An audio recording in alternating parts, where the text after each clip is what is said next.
So, ఇప్పుడు మనం KNN classification ఇంకా రిగ్రెషన్ ఇంప్లిమెంటేషన్ ఎట్లా ఉంటదని జెప్పి సింపుల్‌గా అయితే చూద్దాము.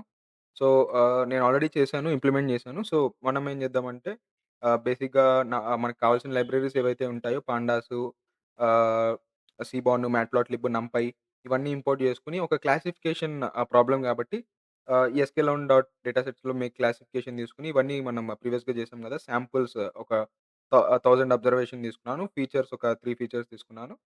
2 క్లాసెస్ రాండమ్ స్టేట్ ఒక సర్టెన్ వాల్యూనైతే నేను తీసుకొని ఫిక్స్ చేసిన తర్వాత ఎక్స్ వాల్యూ అంటే మన డిపెండెంట్ ఇంకా ఇండిపెండెంట్ ఫీచర్స్ అయితే మనకి రెడీ అయిపోయినాయి. ఈ క్లాసిఫికేషన్ ప్రాబ్లమ్ స్టేట్మెంట్‌కి. సో, ఇది మనకి ఎక్స్ ఏదైతే ఇండిపెండెంట్ ఫీచర్ ఉందో అది ఇది. సో, దీంతో మనం X train, Y train, X test, Y test మనం ట్రైన్ టెస్ట్ స్ప్లిట్ అయితే మనం జేస్తున్నాము. ట్రైన్ టెస్ట్ స్ప్లిట్ చేసిన తర్వాత dependent features, independent features, test size ఒక 33% అని జెప్పి నేను తీసుకున్నాను. రాండమ్ స్టేట్ ఒక 42 అంటే మన రాండమ్ శాంప్లింగ్ అవన్నీ అంటూ ఉంటాం గదా! సో, ఎస్‌కేలాన్ డాట్ నైబర్స్ దీంట్లో మనకి ఆహ్, ఆహ్, కే నైబర్స్ కే నైబర్స్ క్లాసిఫికేషన్ అని జెప్పి ఉంటది. సో, ఎస్‌కేలాన్ డాట్ నైబర్స్‌లో మనకి ఆహ్, నైబర్ క్లాసిఫైయర్ ఉంటది. నైబర్ రిగ్రెషర్ ఉంటది. రిగ్రెసర్ అంటే రిగ్రెషన్ ప్రాబ్లమ్ స్టేట్మెంట్స్‌కి. దీంట్లో మనకి మెయిన్‌గా ఇచ్చేది ఎన్ అండర్‌స్కోర్ నైబర్స్. ఇదే మనం కే వాల్యూ అని జెప్పి మనం ఫిక్స్ చేస్తూ ఉంటాం గదా! కే ఈజ్ ఈక్వల్స్ టు 3 అని జెప్పి నేను ఇక్కడ అన్నాను గదా! అట్లా మనకి ఎన్ని నంబర్ ఆఫ్ నైబర్స్ మనం కన్సిడర్ చేయాలి అని జెప్పి ఫిక్స్ చేయడానికి అది మనమైతే యూజ్ చేస్తూ ఉంటాం. నైబర్ క్లాసిఫైయర్ నేను తీసుకున్నాను. తీసుకున్న తర్వాత క్లాసిఫైయర్ మోడల్ నేను చేసేటప్పుడు 5 నైబర్స్ కన్సిడర్ చేసుకోమని జెప్పి నేను చెప్తున్నాను. చెప్పిన తర్వాత ఆ క్లాసిఫైయర్‌లో నేను ఎక్స్ ట్రైన్, వై ట్రైన్‌ని ఫిట్ జేస్తున్నాను. ఫిట్ జేసిన తర్వాత ప్రిడిక్షన్ డేటా ఏదైతే ఉంటదో, ఆ ప్రిడిక్టెడ్ వాల్యూస్ నేను తీసుకొని, దాంతో నాకు కావాల్సిన కన్‌ఫ్యూజన్ మెట్రిక్స్ గాని, యాక్యురసీ స్కోర్ గాని, క్లాసిఫికేషన్ రిపోర్ట్ గాని ఇవన్నీ అయితే నేను ప్రిపేర్ జేస్తున్నాను. సో, ఫస్ట్ నేను కే ఎన్ ఎన్ అండర్‌స్కోర్ నైబర్స్ ఏదైతే ఉందో అది 5 అయితే ఇచ్చాను. 5 ఇచ్చినప్పుడు మనకి confusion matrix, accuracy score, classification report మీరైతే ఇక్కడ క్లియర్‌గా చూడొచ్చు. 90% మనకి అయితే వస్తుంది.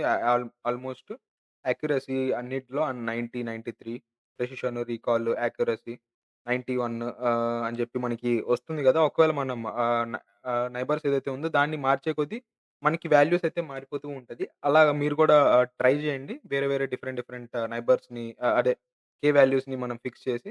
సో, ఇది క్లాసిఫైయర్. రిగ్రెషన్‌లో ఏంటంటే మనకి సేమ్ కైండ్ ఆఫ్ ఇంప్లిమెంటేషన్ అయితే ఉంటది. సో, నేను డేటా సెట్‌ని తీసుకున్నాను. దాంతో నేను ట్రైన్ టెస్ట్ స్ప్లిట్ చేశాను.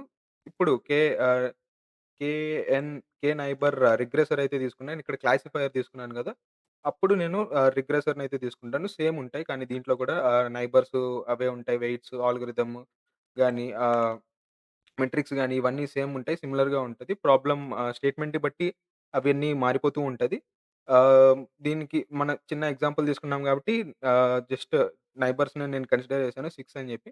దాంట్లో నేను ప్రిడిక్ట్ చేసిన వాల్యూని వైప్రెడ్‌కి అసైన్ చేసి, ఇప్పుడు రిగ్రెషన్ ప్రాబ్లమ్ స్టేట్మెంట్స్‌లో మనకి ఆర్ స్క్వేర్ గాని ఆహ్, ఆర్ ఆర్ స్క్వేర్ గాని అడ్జస్టెడ్ ఆర్ స్క్వేర్ గాని లేదా mean absolute error, mean squared error అయితే మనం ప్రిడిక్ట్ చేస్తూ ఉంటామని చెప్పాను కదా! పెర్ఫార్మన్స్ మెట్రిక్స్ మనం చూడ్డానికి.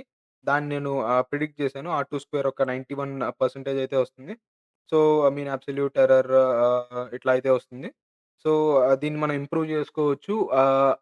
ఆర్ స్క్వేర్‌ని ఇంకా తగ్గించొచ్చు. అడ్జస్టెడ్ ఆర్ స్క్వేర్ యూజ్ చేసుకొని ఇంకా మనం చాలా హైపర్ పారామీటర్ ట్యూనింగ్ అయితే చేయొచ్చు. హైపర్ పారామీటర్ ట్యూనింగ్ అంటే ఈ నైబర్స్ ఏవైతే ఉన్నారో అంటే కే వాల్యూ ఏదైతే ఉందో దాన్ని మనం మార్చి వేరే వేరే నంబర్స్‌ని అయితే అసైన్ చేసి 4 గాని, 6 గాని, 5 గాని ఇవన్నీ అసైన్ చేసైతే మీరు తప్పకుండా అయితే ఇంప్లిమెంటేషన్ చేసి చూడండి. ప్రాక్టీస్ చేసి డిఫరెంట్ డిఫరెంట్ ఎక్స్‌పెరిమెంట్స్ చేసి నేను జస్ట్ సింపుల్‌గా చూపిద్దాము ఎట్లా ఉంటదని జెప్పి చూపిచ్చాను. ఇట్లా మనం క్లాసిఫైయర్ ప్రాబ్లమ్ స్టేట్‌మెంట్ అయితే జేయొచ్చు. అలాగే దాంతో పాటు రిగ్రెషన్ గూడా అయితే జేయొచ్చు. కేఎన్ఎన్ యూజ్ చేసుకొని మన కేఎన్ఎన్ ఇది చూసారు కదా ప్రీవియస్‌గా. ఐ హోప్ అందరికీ అర్థమైందని అనుకుంటున్నాను. నెక్స్ట్ అప్‌కమింగ్ ట్యుటోరియల్స్ గూడా తప్పకుండా చూడండి. Thank you.